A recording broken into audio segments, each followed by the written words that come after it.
This tutorial will show you how to create smooth movement and motion blur for your stop motion animations. And it's a lot easier than you might think.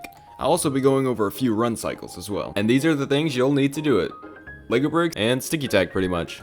First, I'll start with creating smooth movement. To do this, all that you have to remember is that when you are moving a character, start the movement slowly and progressively get faster, and then end slowly as well. This simple detail alone will make your animations look a lot smoother.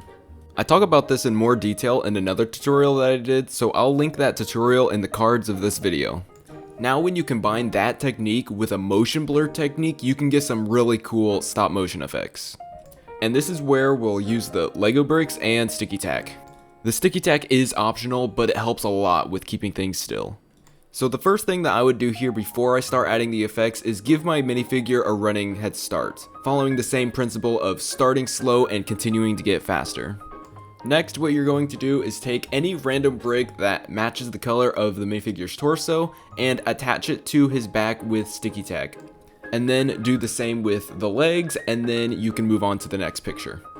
Here I added bricks underneath of the minifigure as if he was jumping and moving really fast, but next what I'm going to do is add more bricks to the back of the minifigure like I did before, but these bricks are going to be a little bit bigger. I'm going to cover more of the minifigure and it's going to stick out behind him a little bit more. And you can use whatever bricks you'd like for this. It actually looks better when you use a variety of different bricks just to add more details. Then what you're going to do is remove the character completely and only use bricks instead. Then once again, how you build this is completely up to you, but I'm going to take a random collection of pieces and start building them together to make it look like the minifigure is moving very fast. And I'm just simply going to use the same colors as what's on his shirt, pants, and head. And if I still want some pieces that won't properly connect, I'll use sticky tack to attach them to the side. I'll play a couple of these clips in slow motion so that you can get an idea of what it looks like when I do this in a real video. Doing this takes a lot of experimenting because you don't always know what it's going to look like, but as long as you use the principle of starting slow, going faster, and ending slow, it'll always look pretty smooth. Although it may take a little bit of extra time, this is actually really easy to do. And while we're on the topic of characters moving fast, I decided to create some run cycles to show as well.